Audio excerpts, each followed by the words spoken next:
Hello you guys, welcome back to my channel. My name is Jess and I'm super excited to talk to you guys all about the books that I read in January, mostly because I originally thought that I was not going to have a very good reading month in January, but then somehow I was able to turn it all around, which felt so nice. So I'm excited to tell you guys all about it and talk to you guys a little bit more about what I'm planning to read in February too. So if you guys don't watch any of my other videos, I do have a reading journal and I've been actually obsessed with it this year. I've been doing so many different types of spreads, things like my favorites and like just keeping track more of like what I'm reading and what I'm rating everything. So that's been really, really fun. Just to recap, I actually don't remember if we talked about this, but in January I did have a TBR and what I was planning on reading was Beartown by Frederick Bachman, The Ministry of Time. I cannot remember who it's by. The Unmaking of June Farrow by Adrienne Young, Dance of Thieves by Mary Pearson, and The Great Alone by Kristen Hanna. So I actually only got to 2 of these books, but I did read 5 books in total this month, which was really nice. Basically, my goal for the year is to read 60 books, which in roughly equates to 5 books per month. So I did read 5, but I just didn't get to my full TBR. Just to give a little bit of backstory, I was kind of having a really weird, rough reading month from like the get-go. I think it took me 17 days to read the first book that I read, and it has nothing to do with the book. It was actually my favorite book of the month, but I just like couldn't get into reading for some reason. And then on top of it, we obviously had like the fires in LA and things like that. So it was just kind of a weird reading month, but I did end up reading 5. So that's great. So we'll start with Beartown because that was the first book that I read, and I did rate this one 5 stars. I went into this one blind and I didn't really know anything about it except for the fact that it's something to do with ice hockey, and I was blown away. I have heard that this book is a little bit different than like what Frederick Bachman usually writes. So I'm very excited to dive into more of his work because I loved this one. And the second that I read this one, I felt like I found a new favorite author. So I was so excited about that as well. I had no idea about like what it was about. So if you're thinking about reading this one, please look up any trigger warnings. Mostly this book is like, I don't even really know how to describe it because it is about a town that is obsessed with ice hockey, but it's like to a degree that is almost like it's like truly an obsession. I really don't even know how to describe it. Effectively, everything in this town is surrounded by ice hockey and you kind of can't escape it. And ice hockey is like the number one. It sort of trumps all. And so when an ice hockey player has something happen and it's something bad, then it's like kind of this question of like, who do you believe? Like, what side do you stand on? And I felt like there was a lot of moral questions that came into the picture. It was very fascinating to see how people would turn on something so quickly because they want to believe that something else is true. Yeah, there was just so many things like that like I was just fascinated by the way that it was told as well. Frederick Bachman does this thing where he introduces you to your very first character, and then as that character interacts with another character, then it switches to that person's perspective, and that just continues to go on and on throughout the entirety of the book, which is really cool because you get so many different perspectives, but you don't get a person's perspective until they've met a character that you already know. It's very interesting, and it's a really interesting way that everyone is sort of woven together as well, which I think was so cool. Originally, like from the jump, when I first finished this book, I was kind of feeling like it was a 4-star, but as I continued to think about it, just like everything about it and the way that it was written and just like more than just a story kept sticking with me. So I feel like for that reason alone, I wanted to give it a 5-star. And then ultimately, when I was looking at all of the books that I read this month, I decided that that was going to be my favorite of the month because it was like that good. I loved it. So 5 stars, favorite of the month. I highly recommend that one. The next one that I read was The Unmaking of June Farrow. I gave this one 5 stars too. At first, this one was like a little hard for me because the way that the author writes is very lyrical and so beautiful. Like I loved the way that it was written, but it was so poetic that sometimes it was hard for me to understand or visualize what it was that she was talking about, because I sometimes have issues with like things that are a little too poetic, if that makes sense, which sounds so silly, but that's sort of what was happening for me. So it took me a second and I had to like like make sure that I was having time to sit down and think about the book and like read it. But I always wanted to pick it up. Like I wanted to know what was happening next. I ultimately rated this one 5 stars. I was sort of, I think for a lot of these, I was kind of between like a 4 and a 5 star. Basically what this one is a magical realism story, but it also has some mystery in it and it also has some romance in it. So there's like a lot of mixed genres in this one. It's about this woman who, she is a part of a family who all of the women in her family have this like disease and they sort of lose their minds as they get older, and she knows that she's going to have this disease because every woman in this family has this curse. The doctors can't figure out what's wrong, and she just kind of knows that this is going to happen. And eventually it starts happening to her and she's trying to figure out what's going on, and it actually ends up taking her to a different time period. The one thing that I'll say about this, I don't want to give too many spoilers, obviously, because if you guys are interested in reading this book, like I do highly recommend this one. The one thing I will say is that because you're going into different time zones or time periods, I almost wish I got a little bit more from a different, or like from the first time period, because I think that I would have been more torn about what happens in this book if I would have gotten like just a little more out of the beginning. That being said,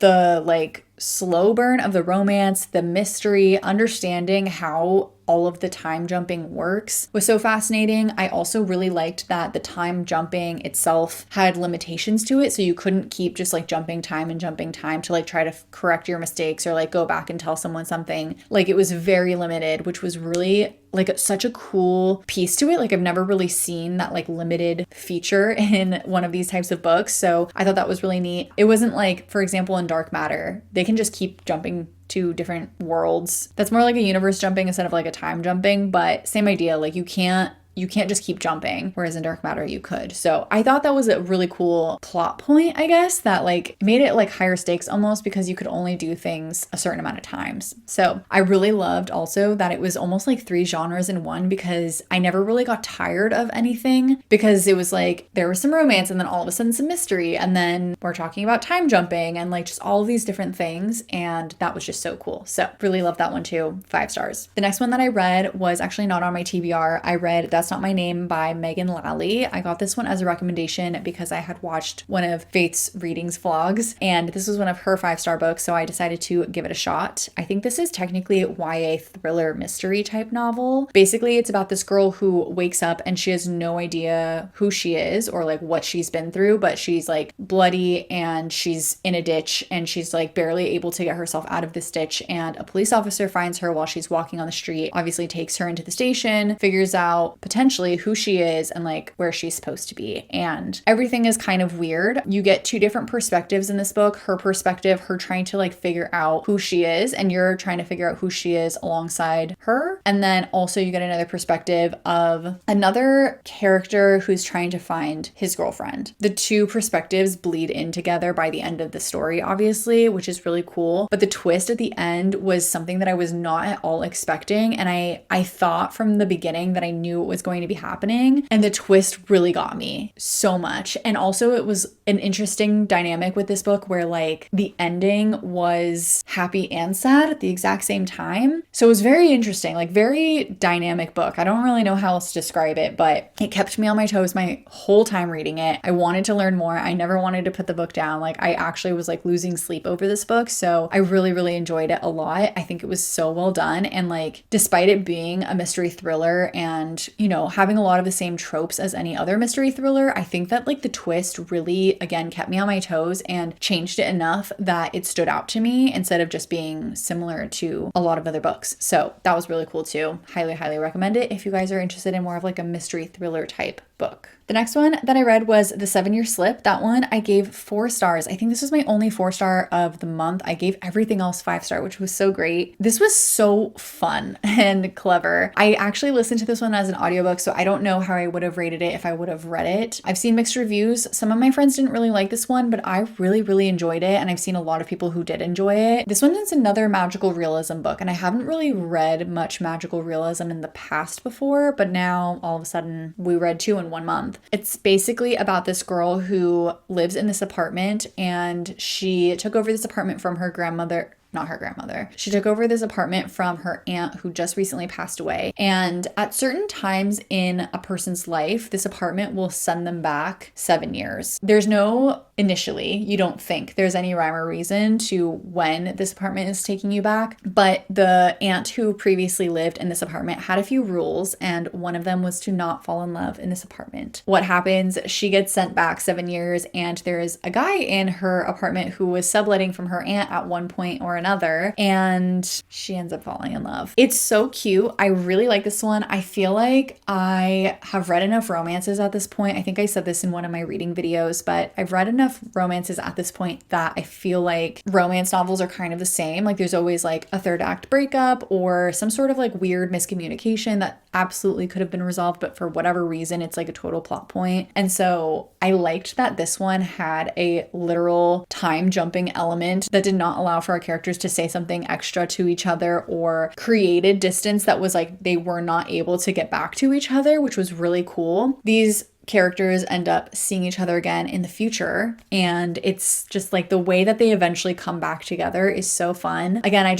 a romance novel, you kind of know what's going to happen with a romance novel, but it was just such a fun take on a regular old romance novel, which I really, really loved. So I liked this one a lot. I gave it 4 stars though, because at the end of the day, a romance novel is very predictable. So it just kind of felt like I knew how it was going to end from the beginning, but I still really, really liked it. So yeah, I gave it 4 stars. And the last one that I read was A Clockwork Orange, which so surprising to me. I gave this one 5 stars. This is my first classic of the year, and I don't think I've ever rated a classic 5 stars. This one is one of those ones that initially I was not so sure how I was gonna like it, but I rated it 5 stars because I felt like this one was going to stick with me for a lot longer than any of my other classics. Actually, most of the classics that I've read, I have like thought about often, or like for whatever reason, they do stick with me, but this one was different for some reason. This one is a dystopian novel about how the world or the country that our main character lives in is deciding to handle punishment for criminals. I guess that's like the way that I could describe it. I don't really know how else to describe it, but like really it's a dystopian novel about morality and how people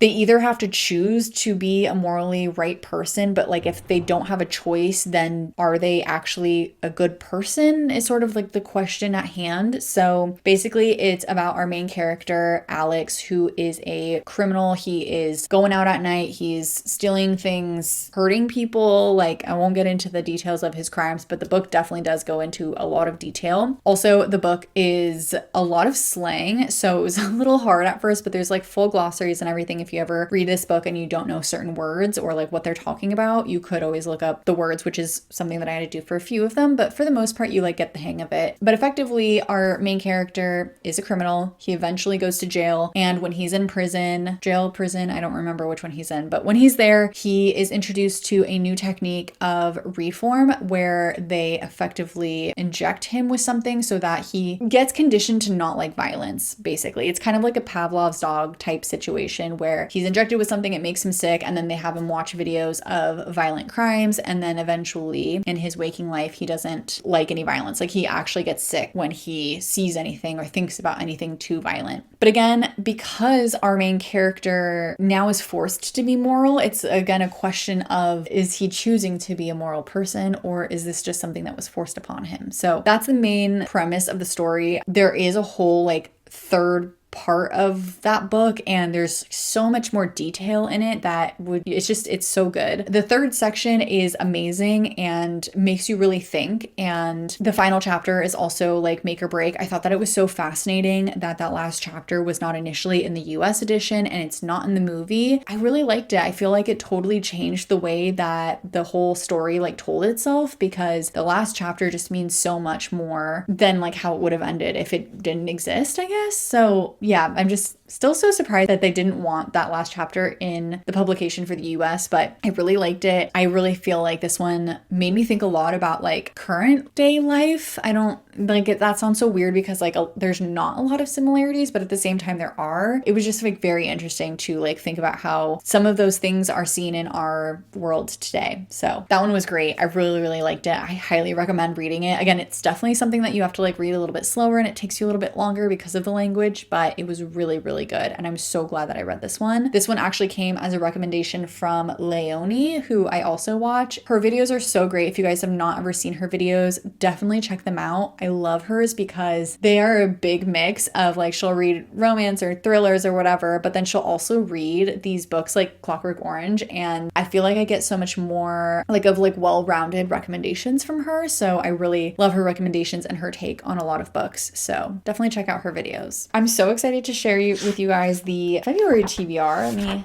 find it. I got a little ambitious with this month's TBR, but you can see we have 7 books for this TBR. I put some of the books that I had in the last TBR on this TBR. I also got most of those from the library, so we're gonna get to those. But the first one is The Ministry of Time. The next one is The Great Alone. That one's been on my TBR for a couple of months now, so I actually do want to read it. I put Onyx Storm on there because it is a new release and it's the 3rd in a series. I think there's gonna be 5 total. So I figure, why not try reading it? A Man Called Ove or Uva. I don't remember how to say the name, but that one's also by Frederick Bachman, which I'm very excited to read. The Villa, which I've heard a lot about. I think it's a thriller, if I remember correctly, but it looks very summery, so that's interesting. Its cover is misleading. Anxious People is our book club book of the month, and that one's also by Frederick Bachman, so I should be reading a lot of Frederick Bachman this month, or like the beginning of the year. And then the last one is Dance of Thieves, which was on last month's TBR as well. So I'm very excited. I'm hopeful that I can get through a good chunk of these. I feel like I can, but obviously crossing our fingers, we shall see. But yeah, those are all of the books that I read. Those are all the books that I'm hoping to read in February. I would love to know what books you guys are reading, what you're currently reading, or what you plan to read this next month, or anything that you read last month that you really, really loved. I always love hearing your guys' recommendations and like what you guys are reading and things like that. So definitely leave that in the comments below. Otherwise, that's all I have for you guys today. So thank you guys so much for watching and being here, and I will see you in the next one. Bye guys.